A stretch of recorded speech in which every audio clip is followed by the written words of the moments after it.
All right. Hello, everybody. Today we are going to look at heat transfer in the atmosphere. So let me get to Edmodo. So in Edmodo, you are going to go to the post that says heat transfer in the atmosphere. We have the link for the reading. We have my email you can send your work to. And we have the practice questions that you finish and send to me.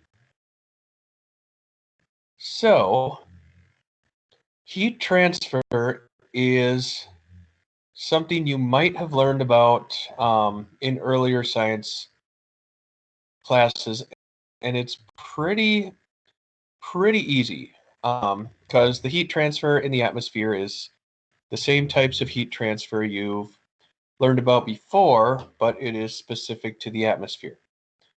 All right. So first of all, we need to understand how energy moves through the atmosphere. So it is going to travel, energy travels through space or material, and heat energy is going to be transferred in three ways. So radiation, conduction, and convection. So first off is radiation. So in radiation, the energy is being transferred in the form of waves. All right. Specifically, it is going to travel as electromagnetic waves through the air or through the empty space, right? The sun's energy that comes to Earth is going to be traveling through space by radiation. So after the sunlight heats the planet's surface, some of that heat is going to radiate back into the atmosphere.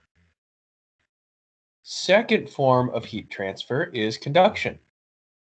So conduction, heat is transferred through contact. So you can remember that conduction requires contact.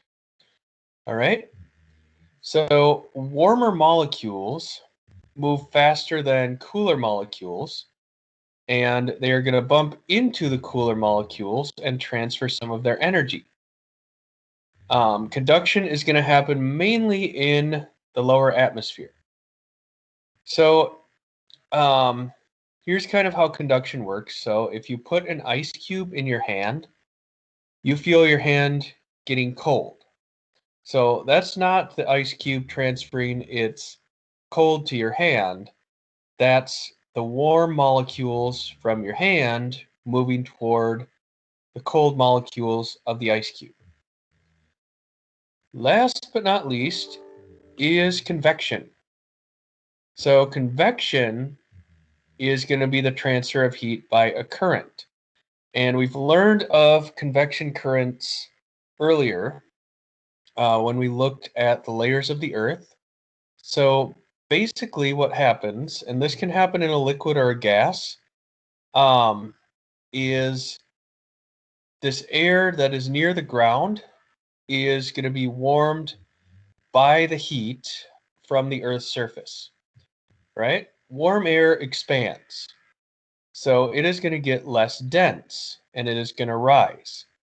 Once it rises, eventually it is going to cool and condense. All right.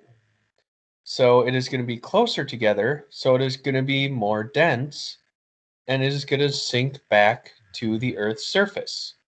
All right. And this is an ongoing process. So hopefully that all makes sense. Make sure you finish your questions and turn them into me.